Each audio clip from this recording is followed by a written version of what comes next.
Hi student, मैं पीके शर्मा आपका lecture number 14 में आपका स्वागत करते हैं। आज हम लोगों का टॉपिक है basic common emitter amplifier circuit and DC load line.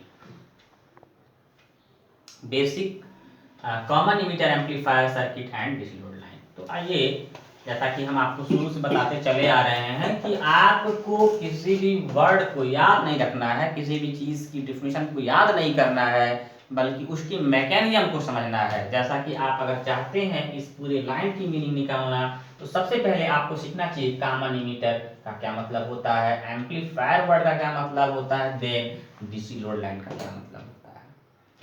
तो जैसा कि मैंने कहा कॉमन इमीटर कॉन्फ़िगरेशन, तो मैंने आपको ट्रांजिस्टर के वीडियो लेक्चर में बताया है बड़े डिटेल में कि ट्रांजिस्टर का कॉमन इमीटर कॉन्फ़िगरेशन क्या होता है। जैसा कि मैं आपको थोड़ा सा बताता हूँ, मैंने कहा था कि ट्रांजिस्टर के कुल 3 कॉन्फ़िगरेशन होते हैं, common base configuration, common emitter configuration और कॉमन कलेक्टर कॉन्फ़िगरेशन। क्योंकि हमें यहाँ बात करनी है कॉमन इमीटर कॉन्फ़िगरेशन की, तो आइए जरा देखें हम कॉमन इमीटर कॉन्फ़िगरेशन क्या होता है। हमने कहा कि ट्रांजिस्टर का एक ऐसा कॉन्फ़िगरेशन जिसमें इमीटर टर्मिनल बेस व कलेक्टर के मध्य कॉमन कर दिया जाता है, ट्रांजिस्टर के ऐसे कॉन्फ़िगरेशन को कॉमन इमीटर कॉन्फ़िगरेशन कहते हैं।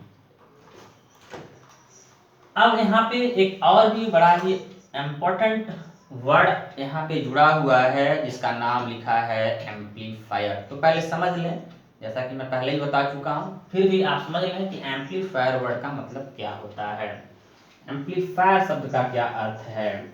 तो ध्यान दीजिए, एम्पलीफायर वर्ड का मतलब है, एम्पलीफायर वर्ड का मतलब होता है, पहले तो समझें कि एक ऐसी इलेक्ट्रॉनिक डिवाइस एम्पलीफायर कहलाती है, एक ऐसी इलेक्ट्रॉनिक डिवाइस एम्पलीफायर कहलाती है, एम्पलीफायर कहलाती है, एम्पलीफायर कहलाती है जो इनपुट सिग्नल के एम्पलीट्यूड को इंक्रीज कर देती है अथवा इनहेंस कर देती है।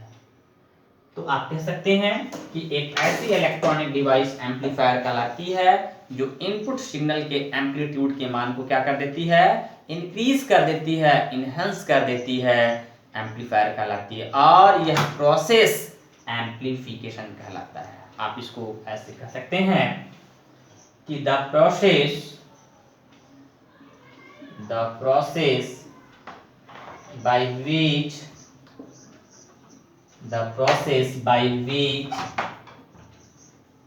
an amplitude of an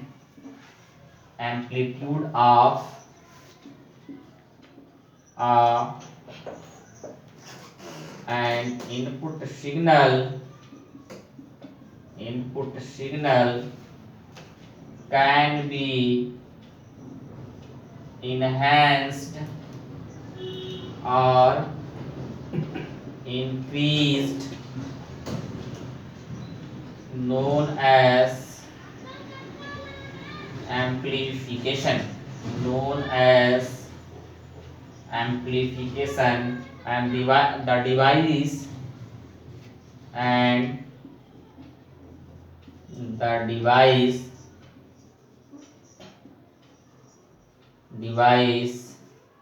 is known as amplifier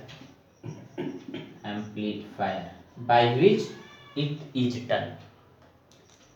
ठीक है, तो आपको मुझे ये विश्वास है कि मेरी बात समझ में आई होगी, और अगर अभी भी नहीं आई हो समझ में, तो आइए मैं इसको ग्राफिकली समझाने का प्रयास करता हूँ कि मेरे स्टेटमेंट का मतलब क्या था।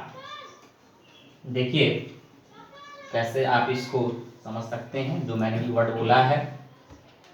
सपोज ये हमारे पास इनपुट सिग्नल है, ये इनपुट सिग्नल है, ये आपका इनपुट सिग्नल है, और हम चाहते हैं कि इसका जो ये एम्पलीट्यूड है ये बढ़ जाए। तो हमने क्या किया, हमने यहाँ पे एक ऐसी डिवाइस लगाई जिसका मैंने नाम ले लिया है, ये एक इलेक्ट्रॉनिक डिवाइस लगाया। इस डिवाइस ने किया क्या, इस डिवाइस ने किया ये कि इसके एम्पलीट्यूड का जो मान था, इसने चेंज कर दिया।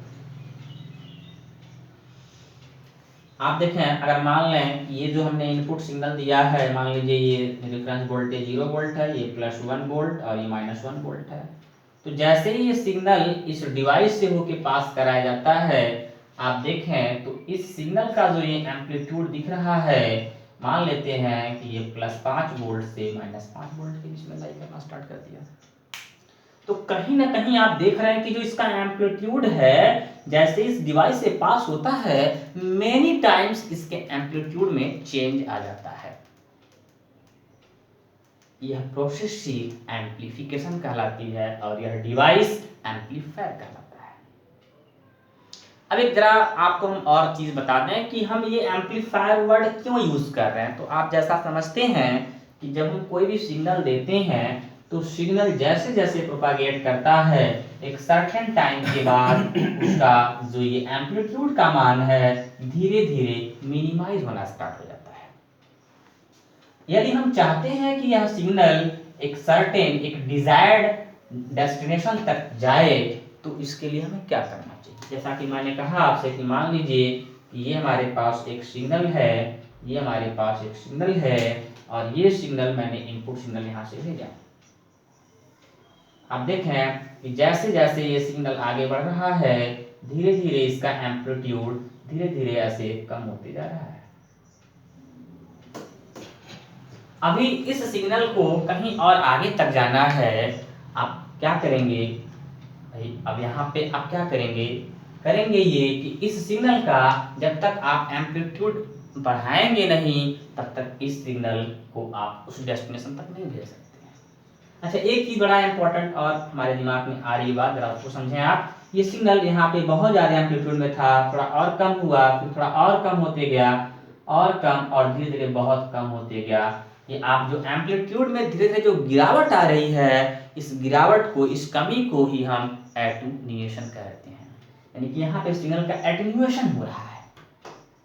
इस एटेन्यूएशन को कैसे हम रिमूव करेंगे, कैसे इस पे हम ओवरकम करेंगे इस चीज को, इसके लिए हमने क्या किया, यहाँ पे एक ऐसे इलेक्ट्रॉनिक डिवाइस का इस्तेमाल किया जिसने इस सिग्नल के एम्पलीट्यूड को क्या कर दिया, फिर से इनहेंस कर दिया। आप, मैं इस फिगर को यहाँ बना रहा हूँ, यही सिग्नल, यही सेम सिग्नल यहाँ आप देखिए तो पुनः जो है ऐसे ऐसे बढ़ना स्टार्ट हो गया। जो भी, तो ये जो प्रोसेस मैंने आपको समझाया, इस प्रोसेस को ही एम्पलीफिकेशन कहते हैं। और यह डिवाइस जिसने इस काम को किया उसको हम एम्पलीफायर कहते हैं। तो बिल्कुल ठीक ऐसे ही यहाँ पे यह ट्रांजिस्टर एक एम्पलीफायर की तरह वर्क में लिया जा रहा है। और ये वर्क में कैसे लें, इसकी क्या मैकेनिज्म होनी चाहिए, कैसे वो इस तरह से डिजाइन हो पाएगा, इसी के रिफरेंस में हमने ये टॉपिक लिया है। और उस टॉपिक में एक और भी हमने टर्म यूज किया है जिसका नाम है डीसी लोड लाइन। और यह डीसी लोड लाइन का ये कॉन्सेप्ट आपको बहुत ही बेहतर तरीके से कैसे ट्रांजिस्टर के इस एम्पलीफायर सर्किट में यूज हो रहा है, ये सारी बातें हम यहाँ सीखेंगे। तो आइए आगे बढ़ते हैं, टाइम को वेस्ट नहीं करते हुए। अब हम आपको थोड़ा सा इस सर्किट के विषय में बताएं। ये जो ट्रांजिस्टर एम्पलीफायर की सर्किट यहाँ मैंने बनाया है, जरा इसको आप देखें ध्यान से कि इस सर्किट को कैसे डिजाइन किया जाता है। यह हमने यहाँ पे एक ट्रांजिस्टर, एनपीएन ट्रांजिस्टर यूज किया है। आप यहाँ पीएनपी ट्रांजिस्टर का भी इस्तेमाल कर सकते हैं, जैसा कि मैंने यहाँ एनपीएन का यूज किया हुआ है। यह एनपीएन ट्रांजिस्टर है, यह इमीटर की करंट है। आपको पता है कि डायरेक्शन ऑफ जो एरो होता है इमीटर के लिए हमेशा पी टाइप से एन टाइप की तरफ रखते हैं। ये हमारी बेस करंट है, ये कलेक्टर करंट है। अब देखें, अब हम ट्रांजिस्टर की बायसिंग करने जा रहे हैं, जैसा कि हमने यहाँ पे पहले से मेंशन किया है, बट फिर भी आपको हम बताने जा रहे हैं कि ये ट्रांजिस्टर की बायसिंग कैसे की जाती है। क्योंकि मैंने कहा कि ट्रांजिस्टर एक एम्पलीफायर की तरह वर्क करेगा, तो ट्रांजिस्टर को जब एम्पलीफायर की तरह यूज करना होता है तो आपको पता है कि ट्रांजिस्टर का हम एक्टिव रीजन यूज करते हैं। जैसा कि मैंने आपको बता रखा है कि ट्रांजिस्टर के एक्शन के लिए हम कुल 3 रीजन में उसको बांटते हैं। एक को कहते हैं कट ऑफ रीजन, एक को कहते हैं एक्टिव रीजन और तीसरे को बोलते हैं सैचुरेशन रीजन। Saturation region. जैसा कि हमें यहाँ पे एक्टिव रीजन की बात करनी है, अब बात आती है कि ट्रांजिस्टर का एक्टिव रीजन क्या होता है। तो आइए सीखते हैं ट्रांजिस्टर का एक्टिव रीजन। ट्रांजिस्टर के आउटपुट कैरेक्टरिस्टिक्स का वह रीजन, ट्रांजिस्टर के आउटपुट कैरेक्टरिस्टिक्स का वह रीजन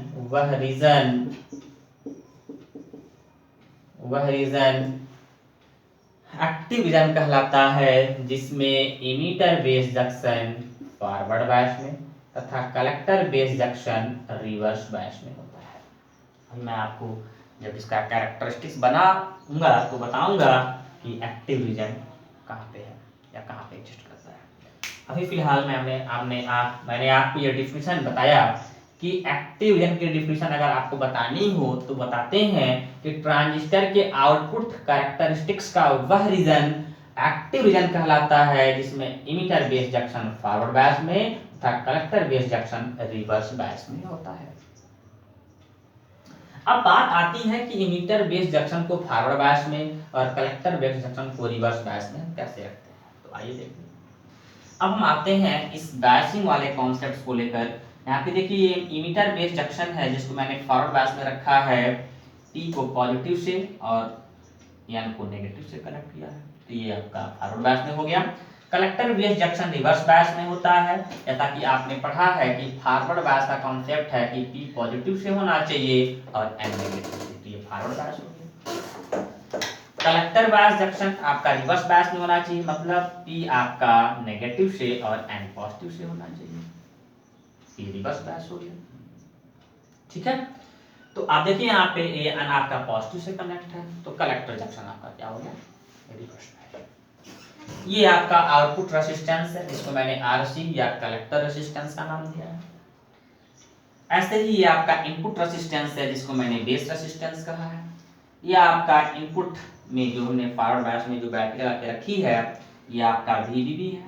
ऐसे ही ये आपका आउटपुट पर या कलेक्टर बेस जंक्शन पे जो हमने सप्लाई दे रखा है रिवर्स बायस बैटरी जो लगा रखा है उसका नाम मैंने VCC बताया है। एक चीज आप एक्स्ट्रा यहाँ देख रहे होंगे वो है CC, या यहाँ पे एक मैंने कैपेसिटर लगा रखा है और ऊपर लिखा मैंने CC। CC का मतलब क्या होता है? CC का मतलब होता है कपलिंग कैपेसिटर। ये कपलिंग कैपेसिटर है और इस कपलिंग कैपेसिटर के साथ मैंने यहाँ पे इनपुट AC सप्लाई लगा रखा है। जरा आप पहले समझें कि ये कैपेसिटर हमने यहाँ पे क्यों यूज किया है, और देन ऐसे ही आगे वाले इसके आउटपुट पार्ट में भी देखेंगे, वहां भी CC लगी हुई है। तो ये CC या कपलिंग कैपेसिटर लगाने का हमारा पर्पज क्या है? आप ध्यान दें कि हमारे पास जो सप्लाई सोर्सेस हैं वो दो तरह के हैं, एक है DC सप्लाई सोर्स, एक है DC supply source, DC supply source, और एक है AC supply source, AC supply source. और आपको पता है ये जो कैपेसिटर है यह DC को ब्लॉक करता है और AC को पास करता है, यानी कि ये DC इस AC सिग्नल के साथ इंटरमिक्स ना हो इसके लिए हमने ये कैपेसिटर लगा रखा है।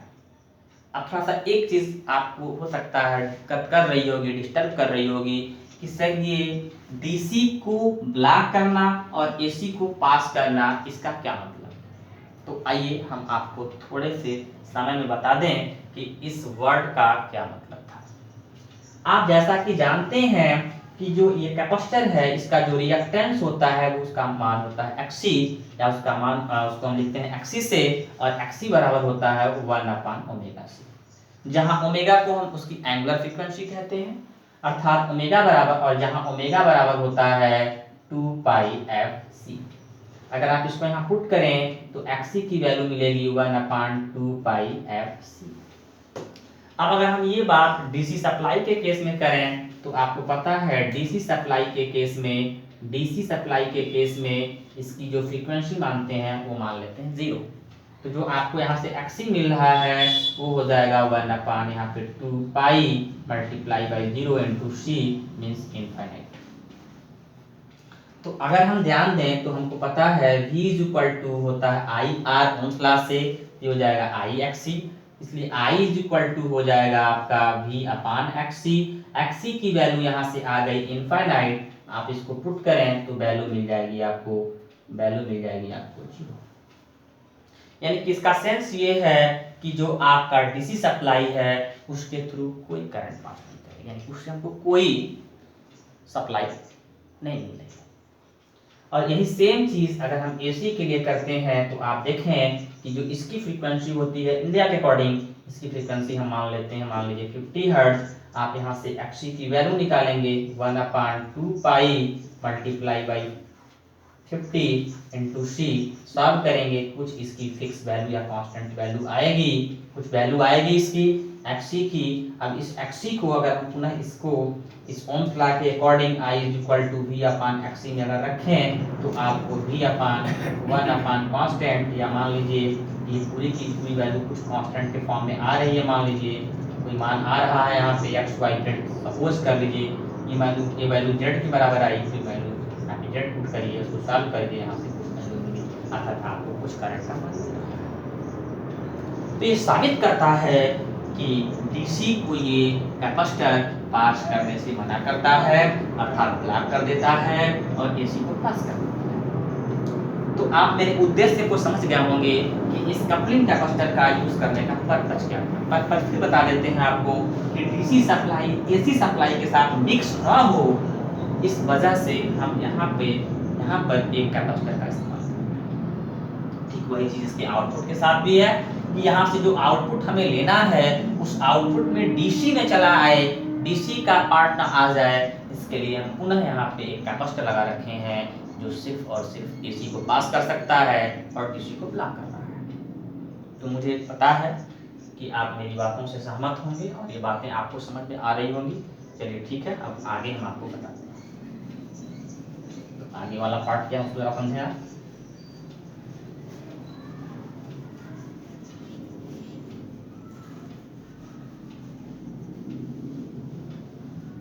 अब हम आपको अगला कॉन्सेप्ट जो हमारा है, इसका हमने नाम लिया है डीसी लोड लाइन, उसकी तरफ चलते हैं और डीसी लोड लाइन की मीनिंग क्या होती है उसको सीखते हैं। तो डीसी लोड लाइन क्या होता है जरा देखें ध्यान से। अगला कॉन्सेप्ट क्या हमारा डीसी लोड लाइन। इस डीसी लोड लाइन को लिखने से पहले थोड़ा सा हम इसके जो इस ट्रांजिस्टर का आउटपुट कैरेक्टरिस्टिक्स है उसको बनाना चाहेंगे, और बनाने के बाद उसके बेसिस पे हम इसको समझाएंगे कि डीसी लोड लाइन की डेफिनेशन क्या होनी चाहिए। तो आइए पहले हम इसका ग्राफिकल रिप्रेजेंटेशन करते हैं इसके आउटपुट कैरेक्टरिस्टिक्स का। ये हमारा कॉमन इमीटर कॉन्फ़िगरेशन ट्रांजिस्टर का आउटपुट कैरेक्टरिस्टिक्स है। जैसा कि आप सभी जानते हैं आउटपुट कैरेक्टरिस्टिक्स क्या होता है, आउटपुट वोल्टेज और आउटपुट करंट के बीच खींचा गया ग्राफ आउटपुट कैरेक्टरिस्टिक्स कहलाता है, कब, जब इनपुट करंट कांस्टेंट हो। यहाँ पे आपका आउटपुट वोल्टेज क्या है तो VCE, आउटपुट करंट क्या है IC, ये आपका इनपुट करंट है। एक मिनट चाहते हैं आपको हम इसको ध्यान दें आप।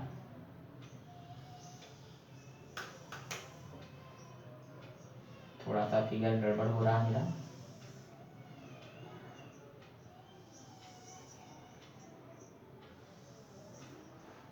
ये आपकी आउटपुट वोल्टेज हुई, ये आपकी आउटपुट करंट है, ये आपकी इनपुट करंट है जिसको हमने बेस करंट कहा। अब ध्यान दें पुनः एक बार समझें कि आउटपुट वोल्टेज और आउटपुट वोल्टेज व आउटपुट करंट के बीच खींचा गया ग्राफ आउटपुट कैरेक्टरिस्टिक्स कहलाता है, कब, जब इनपुट करंट का मान कांस्टेंट हो। ठीक है, जैसे हमने यहाँ लिया 0 माइक्रो एम्पियर, यहाँ लिया 10 माइक्रो एम्पियर, यहाँ लिया 20 माइक्रो एम्पियर, यहाँ लिया 30 माइक्रो एम्पियर। तो आप कह सकते हैं आउटपुट वोल्टेज यहाँ पे क्या है VC, आउटपुट करंट क्या है IC मतलब कलेक्टर करंट, और इनपुट करंट क्या है बेस करंट। तो VC और IC के मध्य खींचा गया ग्राफ आउटपुट कैरेक्टरिस्टिक्स कहलाता है ट्रांजिस्टर का, कब, जब इनपुट करंट अर्थात बेस करंट का मान कांस्टेंट हो। अब ये आपका जो रीजन है इसको हमने कहा है कट ऑफ रीजन, ये कट ऑफ रीजन है, इसको हम कट ऑफ रीजन कहते हैं। ये जो रीजन दिख रहा है इस रीजन को हमने बताया था आपको पिछले वीडियो लेक्चर में बताया था, ये आपका सैचुरेशन रीजन होता है। ये सारी चीजें मैंने आपको पिछले वाले वीडियो में एक्सप्लेन कर दिया है। और यहाँ से लेके ये जो रीजन दिख रहा है आपको, ये वाला रीजन, इसको हम कहते हैं एक्टिव रीजन। ये आपका है एक्टिव रीजन। अब हमारी बात स्टार्ट हो रही है डीसी लोड लाइन का कॉन्सेप्ट क्या होना चाहिए। तो पहले आप समझ लीजिए, पहले इसको डिफाइन कर लेते हैं, देन हम आपको इसके विषय में आगे बताते चलेंगे। डीसी लोड लाइन क्या होता है कि ट्रांजिस्टर के आउटपुट कैरेक्टरिस्टिक्स में उसके आउटपुट वोल्टेज और आउटपुट करंट के मध्य खींची गई स्ट्रेट लाइन, आउटपुट वोल्टेज व आउटपुट करंट के मध्य खींची गई स्ट्रेट लाइन ट्रांजिस्टर के आउटपुट कैरेक्टरिस्टिक्स, ये आउटपुट कैरेक्टरिस्टिक्स है, आउटपुट कैरेक्टरिस्टिक्स के आउटपुट वोल्टेज व आउटपुट करंट के मध्य खींची गई straight line DC load line कहलाती है, बट तब जब इनपुट सिग्नल अप्लाई न किया गया। कैसे समझना है कि ट्रांजिस्टर के आउटपुट कैरेक्टरिस्टिक्स पर आउटपुट वोल्टेज व आउटपुट करंट के मध्य खींची गई straight line DC load line कहलाती है तब जब इनपुट सिग्नल या इनपुट सप्लाई न लगा। शायद आपको समझ में आ चुका होगा डीसी लोड लाइन कैसे कहते हैं। एक बार फिर समझा देते हैं आपको डीसी लोड लाइन कि ट्रांजिस्टर के आउटपुट कैरेक्टरिस्टिक्स पर आउटपुट वोल्टेज व आउटपुट करंट के मध्य खींची गई straight line DC load line कहलाती है तब जब इनपुट सिग्नल अप्लाई न किया गया हो। ठीक है, तो ये हो गया आपका डीसी लोड लाइन। अब हमें इस डीसी लोड लाइन के लिए इक्वेशन फाइंड करना है। तो मैं आपको नेक्स्ट वीडियो में इस डीसी लोड लाइन का इक्वेशन कैसे फाइंड करते हैं डिस्कस करेंगे और फाइंड आउट करेंगे।